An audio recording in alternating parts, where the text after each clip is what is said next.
أعوذ بالله من الشيطان الرجيم. بسم الله الرحمن الرحيم. الأخلاء يومئذ بعضهم لبعض عدو إلا المتقين.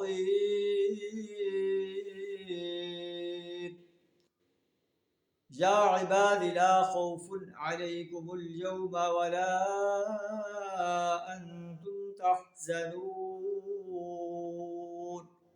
صدق اللہ العظیم.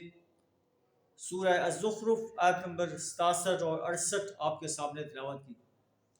اللہ تبارک و تعالی فرعون اور آیان سلطنت کو غرق کر کے اور موسیٰ علیہ السلام کو کامیاب فرما کر قریش مکہ کو وارننگ دے رہا ہے کہ اگر تم بھی فرعون کی طرح سرکشی اختیار کرو گے تو تمہیں بھی اسی انجام کا سامنا کرنا پڑے گا. قرآن چونکہ آفاقی کتاب ہے، پوری دنیا کے سرکش اور باغی انسانوں کو وارننگ ہے کہ اگر تم اللہ کے دین کے مقابلے میں کوئی اور دین اختیار کرو گے، اللہ کی زمین پر سرکشی اختیار کرو گے، بغاوت کرو گے، تو تمہیں بھی اللہ کے عذاب سے کوئی نہیں بچا سکے. اور اسلام کے داعی انسانوں کے لیے نوید ہے کہ اللہ کی مدد ان کے شامل حال رہے گی جب تک وہ اللہ کے دین کو غالب کرنے کے لیے میدان عمل میں رہیں. پھر اللہ فرماتا ہے کہ اس روز دوست ایک دوسرے کے دشمن بن جائیں گے، چاہے وہ فرعون کے آیان سلطنت ہوں یا محمد صلی اللہ علیہ وسلم کے دشمن ہوں اور آپس میں دوست ہوں، یا آج کے دین کے دشمن ہوں، آپس میں دوستی ہو. قیامت کے روز ایسے دوست ایک دوسرے کے دشمن ہوں گے. الا المتقین، مگر تقوی سے آراستہ انسان ایک دوسرے کے دشمن نہیں ہو.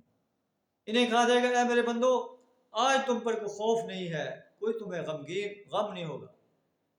الذین آمنوا بآیاتنا وکانوا مسلمین، وہ لوگ جو ہماری آیات پر ایمان لائے اور مسلم تھے، انہیں کہا جائے گا ادخلوا الجنت انتم ازواجکم تحبرون، تم اور تمہاری بیویاں جنت میں داخل ہو جاؤ.